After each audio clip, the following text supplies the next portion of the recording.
નમસ્કાર મિત્રો, આજે આપણે વાત કરીશું કે રેશન કાર્ડ ધારકો માટે આવી ગયા છે નવા નિયમ. તો એપ્રિલ મહિનામાં એટલે કે આજે 1લી તારીખે રેશન કાર્ડ ધારકો માટે આવી ગયા છે નવા નિયમ. તો કયા નવા નિયમ છે તે આ વિડીયોમાં આપણે જાણીશું. તો 5 મોટા નવા નિયમ આવી ગયા છે.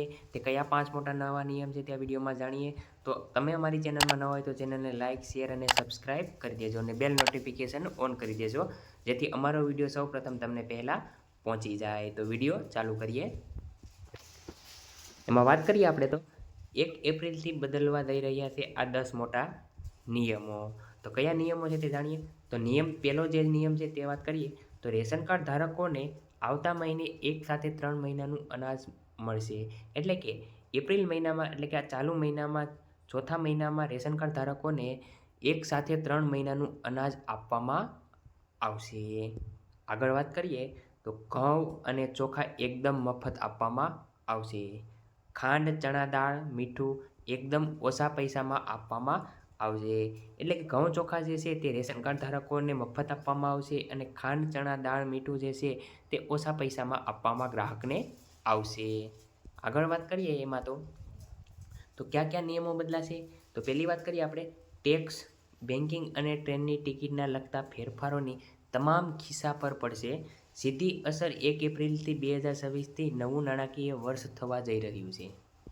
એટલે કે નવા નિયમો લાગુ થવા જઈ રહ્યા છે, જેની સીધી અસર સામાન્ય માણસના રોજિંદા જીવન અને ખિસ્સા પર પડવાની છે. આ ફેરફારો નવો ઇન્કમ ટેક્સ કાયદો એટલે કે પાન કાર્ડ કઢાવવાના નવા નિયમો, બેંકના એટીએમમાંથી પૈસા ઉપાડવાના ચાર્જ અને રેલવેની ટિકિટ કેન્સલના નિયમો સમાવેશ થાય છે. એટલે કે આજે એપ્રિલ મહિનામાં જે છે તે ટેક્સનો કાયદો પણ બદલવાનો છે અને પાન કાર્ડ કઢાવવાના નિયમો પણ આવવાના છે. અને તમે કોઈ પણ બેંકના એટીએમમાંથી પૈસા ઉપાડો તેનો ચાર્જ પણ વધશે અને રેલવેની ટિકિટને કેન્સલ કરવામાં પણ તમારા પૈસા કપાશે. આગળ વાત કરીએ એમાં તો બીજો નિયમની વાત કરીએ આપણે તો પાન કાર્ડના નિયમો કડક. એટલે કે પાન કાર્ડના જે નવા નિયમો છે તેના કડક થવાના છે.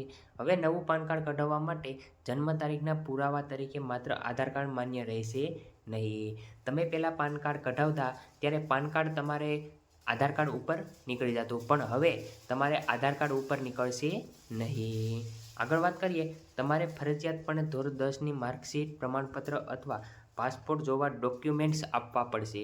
એટલે કે તમારે પાન કાર્ડ માટે ધોરણ 10ની માર્કશીટ અથવા પ્રમાણપત્ર આપવાના રહેશે, જેવા કે પાસપોર્ટ જેવા ડોક્યુમેન્ટ પણ આપવાના રહેશે ગ્રાહકને.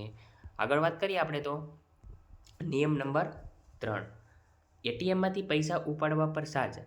એચડીએફ બેંક 1 એપ્રિલથી ફ્રી લિમિટમાં યુપીઆઈ એટીએમ ઉપાડને પણ ગણતરીમાં લેશે. એટલે કે એચડીએફસી જે બેંક છે તે હવે લિમિટમાં યુપીઆઈ એટીએમ ઉપાડવા પણ ગણતરીમાં લેશે. 5 ફ્રી ટ્રાન્ઝેક્શન પછી તમારે ₹23 ચાર્જ ચૂકવવો પડશે. એટલે કે તમે 5 ટ્રાન્ઝેક્શન ફ્રી કરી શકશો, પછી તમારે વધારાના ટ્રાન્ઝેક્શન ઉપર ₹23 ચાર્જ લાગશે. આગળ વાત કરીએ તો નિયમ નંબર 4, રેલવેની ટિકિટ કેન્સલના કડક નિયમો. ભારતીય રેલવેના નવા નિયમ મુજબ હવે ટ્રેન ઉપડવાના 8 કલાકની અંદર જો તમે ટિકિટ કેન્સલ કરાવશો તો તમને કોઈ જ રિફંડ નહીં મળે. એટલે કે તમે ટ્રેન ઉપડવાના 8 કલાક બાકી હોય અને તમે ટિકિટ કેન્સલ કરાવો તો તમને કોઈ રિફંડ મળશે નહીં. અને જો પહેલાં આ સમય મર્યાદા 4 કલાકની હતી, એટલે કે આ જેની મર્યાદા હતી તે 8 કલાક પહેલાં 4 કલાકની હતી. આગળ વાત કરીએ આપણે તો નિયમ નંબર 5, ઈંધણ અને ગેસના ભાવ. દર મહિનાની 1લી તારીખે ઓઇલ કંપનીઓ ભાવની સમીક્ષા કરતી હોય છે. 1 એપ્રિલથી ઘરેલું એલપીજી સિલિન્ડર, વાહનોમાં વપરાતા સીએનજી, પાઇપલાઇન ગેસ અને વિમાનોમાં વપરાતા ઈંધણના ભાવમાં ફેરફાર થઈ શકે છે. એટલે કે 1લી તારીખથી એટલે કે એપ્રિલ ઘરેલું એલપીજી સિલિન્ડરમાં ભાવમાં વધારો ઘટાડો થઈ શકે છે.